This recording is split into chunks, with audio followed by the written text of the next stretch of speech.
I'm pushing myself to be way more authentic about the shit days on this journey, because today is such a day, such a shit day.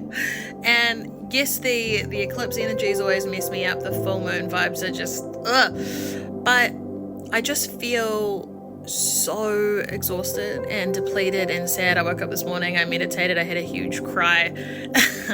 Better out than in, right? But I just realized, like, I'm holding myself to account here as well, because I feel like in my space, this needs to be real. Right now on my podcast, World Domination, I do speak a lot about the behind the scenes and the real stuff. But if I'm being honest and if I'm being transparent and self-aware here, I think there's a part of me that has still wanted online to be seen as like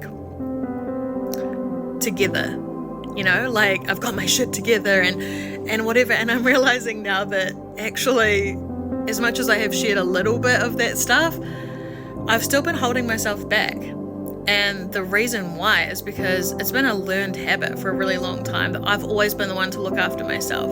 I've had to show up for myself. I would just lock myself away when things got hard, deal with it completely on my own.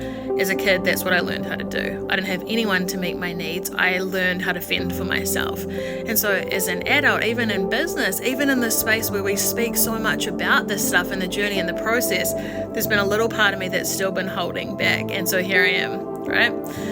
You know, everyone says that in order to have your new life, you have to kill off your old self. And people just don't tell you the truth of the process and how hard that actually is. There's a reason most people stay stuck and don't evolve.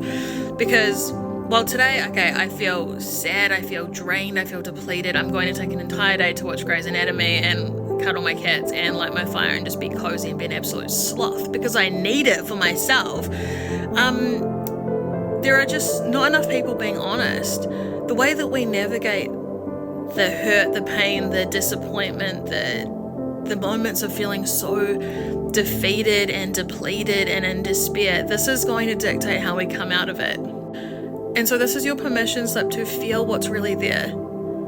And the thing is, from a psychological perspective, right, we know that what you resist persists. Now here's the thing. Your mind is 95% subconscious. If something is coming up within you, it means that your mind is ready to release it. So if you go, oh yuck, I don't want to feel that, that's uncomfortable, that's scary, that anger is overwhelming, I don't want to deal with that, you shove it back down. And it's just going to continue to run your life. So our ability to sit with what is and process it and feel it no matter what it is, no matter how painful or gut-wrenching or awful it is, to show up for ourselves, choose ourselves, be our own best friends, give ourselves exactly what we need. This is going to dictate how we come out of this, because I can tell you, bestie, that anyone who has achieved anything significant, whether it be even like being the generational cycle breaker in your family, that's massive. There are going to be thousands of days like this, and learning to support ourselves and our nervous systems and feel our feelings is everything. And so yes, it's 12 p.m. on a Friday, and yes, I'm in bed. And you know what? So be it, because this is self-love in action, this is self-care in action, and you know what? This is what I need. So this is what I'm giving to myself. Yay. So let me know if this resonated with you, and if you want to stick around, please follow me. I'd love to make more friends all around the world. And my podcast, World Domination, on iTunes, Spotify, and YouTube goes so deep into this, the behind the scenes stuff, the deepest stuff that comes up for us on this path. We keep it real, so I'd love to see you in there.